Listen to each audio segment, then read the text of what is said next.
नमस्कार मंडळी, जय जगन्नाथ.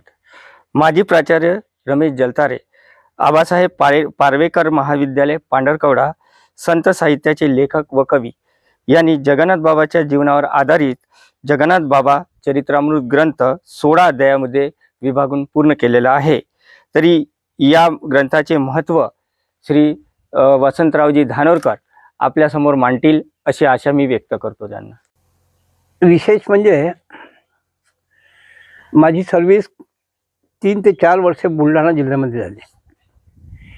आता बुलढाणा जिल्ह्यामध्ये आपलं सरकारी कामाकरता इकडे तिकडे फिरत असताना मला शेगाव, आमचं एक होमगार्डचं युनिट होतं, त्यामुळे मला शेगावला सुद्धा जायचं काम पडे. मग शेगावला गेल्यानंतर आपलं सरकारी काम संपलं की बाकीच्या इतर वेळेला गजानन बाबांची माहिती शोधायची. जे जुने बुजुर्ग माणसं आहे, 60-70 वय ज्यांचं आहे, अशा लोकांना भेटून बाबाविषयी सगळी माहिती काढायची की बाबांचा जन्म कुठे झाला, बाबांचं गाव कोणतं, बाबांचे आईवडील कुठे आहे. कोणत्याच पुस्तकामध्ये आईवडिलांचं नाव नाही आहे, त्यांचं जन्मगाव नाही, त्यांची वंशज नाही आहे. तर असं मी बरेच ठिकाणी चौकशी करायची, पण मला जवळपास 90% 99% लोकांनी कुठलीही अशी प्रॉपर माहिती दिली नाही. मग असा एक फक्त माणूस होता, मला सांगितलं की त्यांचं गाव राजूर म्हणून एक मलकापूर रोडवर गाव आहे, तिथून आतमध्ये इंटिरियरमध्ये 4 किलोमीटरवर एक गाव आहे, त्या गावचे गजानन बाबा राहणार आहे. पण गजानन बाबांना कोणीच वंशज नव्हते, भाऊबंद कोणी नव्हतं. त्याच्यामुळे ती जागा जी आहे का मारवाड्यांनी विकत घेतली. आता तिथं मारवाड्याचं घर आहे, त्यांचं काहीच नाही राहिलं तिथं. कालांतराने मलकापूरहून काय झालं, नेहमी आपले हे अवलिया बाबा नेहमी रेल्वेत बसून यायचे. शेगाव मलकापूर आता लागूनच आहे. मग तिथे उतरायचे शेगावला, मग ते प्लॅटफॉर्मवर फिरायचं. मग गाडीमधले जे पॅसेंजर आहे, तिथे जे कचोरी प्रसिद्ध आहे शेगावची, तर घ्यायचे. मग राहिलेली कचोरी गजानन बाबाला देऊन टाकायचे. असं करत करत त्यांनी आपलं इकडून तिकडून कोणी दिलेलं जे कचोऱ्या खाणं होतं त्यावरच आपला उदरनिर्वाह करायचा. ते फिरायचे. अवलिया बाबा होते, त्यांना काही त्याची आवश्यकता नव्हती. मग असंच करत करत पाटील घराण्याशी संबंध आला, बंकटलालशी संबंध आला, आणि त्या निमित्ताने गजानन बाबा एक भक्त म्हणून, एक सेवाधारी म्हणून बंकटलालकडे आले. बंकटलाल आणि पाटील यांच्या सान्निध्यात बाबा राहिले. बाबांचे काही चमत्कार झाले. त्याच्यानंतर पाटील घराण्याने नेतृत्व केलं आणि आज एवढं मोठं महान अफाट असं शेगाव संस्थान उभं राहिलं. आता मी त्या वंशाचा एक घटक असल्यामुळे मला असं वाटायचं की जगन्नाथ बाबांची अधुरी माहिती कुठं राहू नये. म्हणून 2010 पर्यंत तर मला वेळ नव्हता माझ्या सरकारी कामामुळे. पण 10 नंतर रिटायर झाल्यानंतर काय काम करायचं, बाबांचं आपण आता काय हातात घ्यायचं काम. म्हणून बाबांना विचारायला मी अगदी समाधीवर गेलो की बाबाजी, आता मी शासकीय नोकरीतून तर मोकळं झालो, पण आता मला काहीतरी काम द्या. म्हणून बाबांनी मला प्रेरणा दिली की तू उरलेला जो इतिहास जे पुस्तकात नाही आहे, असा पुस्तकातला इतिहास तू लिहून काढ, जो उद्याच्या भविष्यासाठी शिल्लक राहील. आता सगळे गेल्यानंतर मग सांगणारे कोणी राहणार नाही. आता तू आहे 5 नंबरचा भाऊ, ज्याला तुला माहिती आहे बा, अशी प्रेरणा दिली मला. त्याप्रमाणे मी कंटिन्यू 3 वर्ष गावोगाव फिरून, इकडे तिकडे फिरून, भक्तांशी कॉन्टॅक्ट करून काही माहिती गोळा केली. आणि काही माझी कौटुंबिक माहिती, म्हणजे झोळबा पाटलांचा मुलगा, आजोळचा आईच्या आईवडिलांचा नातू, शेजारी, त्यांचं जे जीवन होतं प्रॉपर जीवन, मग वेगाव परिसर आणि बांदेवाडा परिसर, हे मी लिहून काढलं. प्लस फॅमिलियन जे काही बॅकग्राऊंड होतं बाबांच्या आईवडिलांचं किंवा बाबांचं, ते फॅमिलियन काढलं. आता ते मी या फॅमिलीचा मेंबर असल्यामुळे मला ते माहीत होतं. तसं प्रॉपर मी 16चे 4 भाग केले. बाबांचा शिवाकडं 16चे 4 भाग केले. आणि प्रत्येक 16चं त्यांचं लाईफ मी अलग अलग काढलं. जसं भ्रमण, 16 वर्ष भ्रमण केलं, म्हणजे भ्रमंतीचा पिरियड वेगळा काढला. तर अशी प्रॉपर पुस्तकं मी बाबांची एक 4 ते 5 पुस्तकं तयार केली. मग कालांतराने मला अशी जाणीव व्हायला लागली की बाबांचा एक ओवीबद्ध एखादा चांगला ग्रंथ असावा.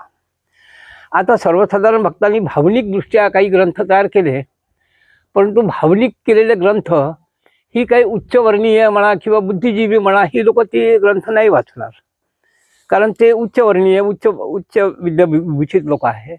म्हणून मी एक चांगल्या उच्च विद्याविभूषित माणसाकडून एक ग्रंथ तयार व्हावा अशी माझ्या मनामध्ये एक कल्पना होती. आणि ती बाबांना म्हटलं की बाबा, एखादा चांगला ओवीबद्ध ग्रंथ तयार करणारा माणूस मला द्या. त्या अनुषंगाने मी खूप महाराष्ट्रभर फिरलो. आता मी महाराष्ट्रभर नोकरी केली असल्यामुळे माझ्या जिकडे तिकडे संबंध होताच. खूप फिरलो. बाबांना वाटलं की बा तुझ्या खिशातली पेन्शन किती दिवस पुरल, काम आहे मोठं, म्हणून थांब तू तुझ्या जाग्यावरच तुला मग मी माणूस आणून देतो, तू जाग्यावरच राहा. मग एक दिवस मी काय केलं, असंच काहीतरी एक कोणतं तरी पुस्तक लिहित बसलो होतो घरी आपलं खाटावर. भोवताल माझी पुस्तकं सगळं वाचन ते चालूच होतं. तेवढ्यात एक दुपारी 12 वाजता 2 व्यक्ती आल्या. त्यात एक व्यक्ती मला ओळखत होती. तर त्या व्यक्तीनं माझ्या भेटीला मंदिरावर विचारलं मॅनेजरला, तर घरीच आहे म्हणे. मग आले. मग त्यांना मी सांगितलं की बाबा माझ्यावर एक कर्ज आहे बाबांचं, ते पूर्ण व्हावं म्हणून मी थोडंसं माझ्या प्रयत्नात आहो, पण ते काही सफल झालं नाही. खूप फिरलो बा म्हटलं मी.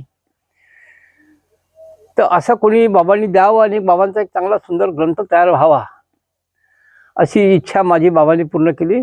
त्यांच्यासोबत येणारे जे आहे एक मोठे साहित्यिक कवी आणि एक संत साहित्याचे मोठे लेखक, अनेक पुस्तकं त्यांनी ग्रंथ लिहिले, अशी ती प्राचार्य आबासाहेब पार्वेकर महाविद्यालय पांढरकवडा.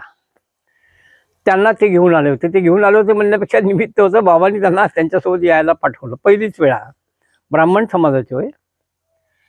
मग त्या दुसऱ्या प्राध्यापक गौरकरांनी मला सांगितलं की ही जी आहे अशी हस्ती आहे, त्यांचा मला परिचय करून दिला.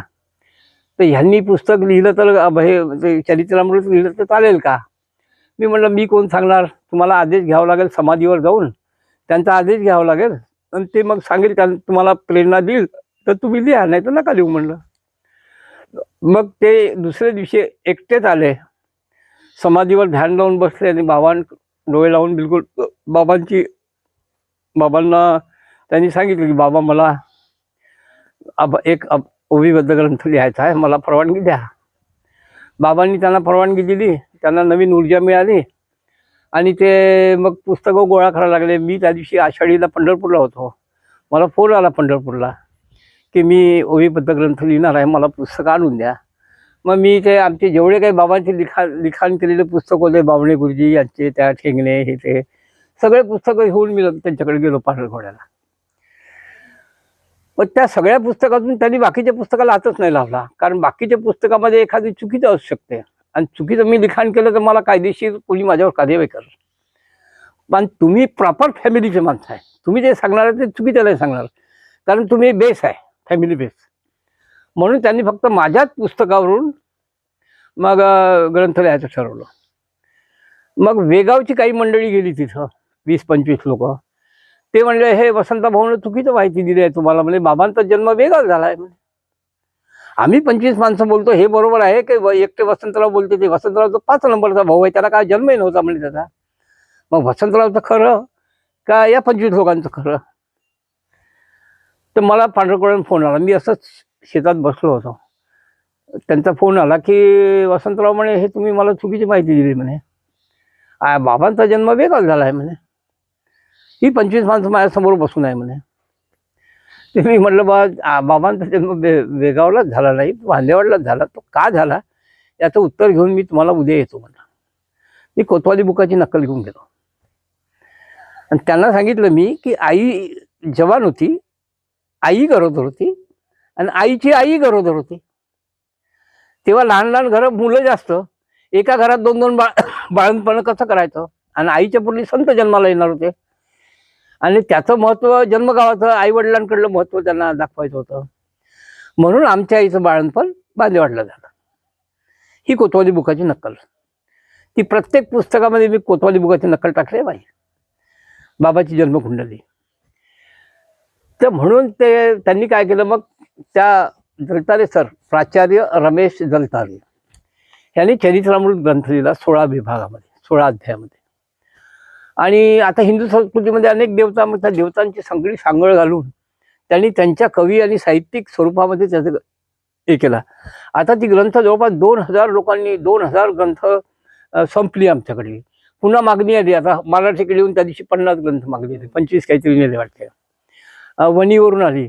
आता जसं जसं लोकांपर्यंत ते ग्रंथ पोहोचत आहे तसं तसं त्याचं महत्त्व वाढत आहे. पारायण करायला बाया वगैरे घरी पारायण करते ना, तर खरोखर प्रत्येकाने, प्रत्येक भक्तांनी आपल्या नजरेतून एकदा चरित्रामृत ग्रंथ मंदिरात, तो फक्त मंदिरावरच मिळते, दुसरीकडे नाही मिळत, कारण ते मंदिराच्या मालकीचं आहे. तर जे कोणी भांदेवाडला भक्त येतील त्यांनी प्रत्येकाने मंदिरावरून एक चरित्रामृत ग्रंथ घेऊन जावा, मग प्रत्येकाने त्याचं वाचन करावं.